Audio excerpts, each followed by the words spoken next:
SMT Nation, we are back. Nation, in today's video, we're going to be discussing what T-Mobile just did to upgrade their network. This one's swift, easy to do, and really a fantastic move for T-Mobile. I'm going to discuss the pros and the cons of the deal and kind of what it means for you as a customer and who it might impact.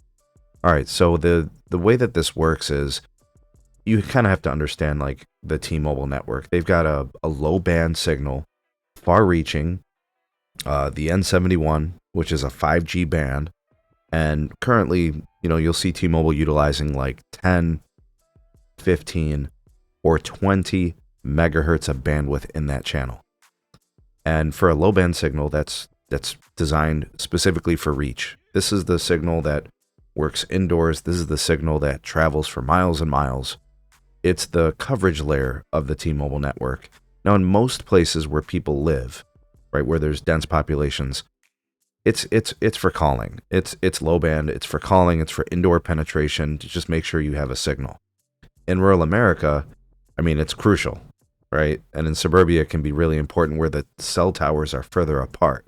But for most people, right, it's not going to be that impactful. But if you think about it, if I'm adding bandwidth, it makes that low band reach even better because you turn up power and you get additional bandwidth, so it's going to help uplink.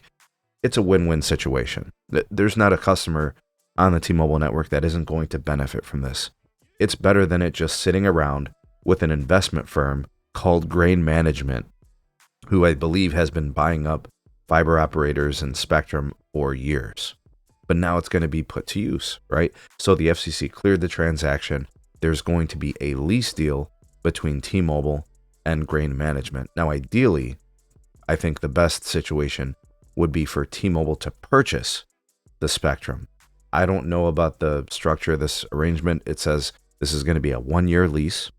The end game may be that T-Mobile wants to kind of see how it performs, what Grain Management might want to do in a renewal, and then maybe they want to buy it outright. Maybe there's some additional free cash flows that they make next year.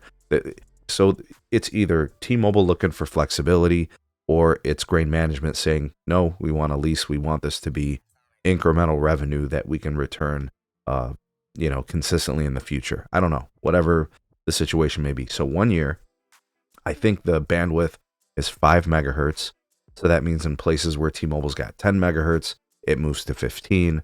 In places where they have 15, it moves to 20. And in places where they have 20, it moves to 25, right? So there's versions of this where there's still some LTE 600 megahertz, and they can deepen the 5G channel and make it more meaningful, right?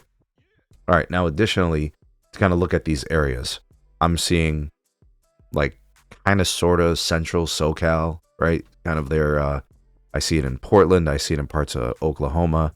We're seeing it in Texas. I see a lot of Florida's got it. And then even Cleveland. So I'm going to be testing this. I think this goes live next week. So I'll be sure to give you guys an update as my market's going to go from, I think, 10 megahertz of N71 to 15 because they still have 5 megahertz on LTE. But I see parts of Virginia. I see North and South Carolina. I see Pennsylvania. Pittsburgh's involved, right? And parts of Wisconsin here. It looks like Milwaukee. But this is going to make the T-Mobile network better. And it's instant. This is going to be a software update, right? It's going to go to radio gear and all of a sudden be broadcasting a deeper low-band channel. Now, in terms of valuation, who knows, right? I don't know what the spectrum is worth. I know that T-Mobile, just within the last year or so, purchased, Comcast 600 megahertz holdings, and that was a 5 megahertz channel. And I think that was valued at between like $1 and $3 billion.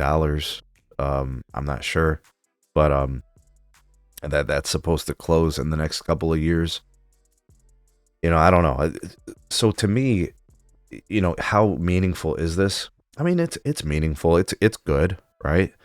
Does it move the needle like industry wide? Not really. I'd also like to see something happen with T-Mobile's 800 megahertz.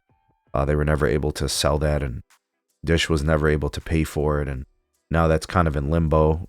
We don't get any disclosure on that. It's 5 megahertz, but we'd like to know something about it. Really, what I want to see is T-Mobile build out C-band. It's a higher frequency. It needs another climb. It's much more expensive. You got to densify it. T-Mobile's much more into this. This is instantaneous, easy to do. doesn't cost much, you know, that sort of thing. But it definitely is interesting. I mean, look at the places, right? Most of Florida, you got Hawaii in there. You've got some larger markets. You know, this is a good move for T-Mobile. We'll see if they end up buying the spectrum next time around, or if there's another renewal after the year.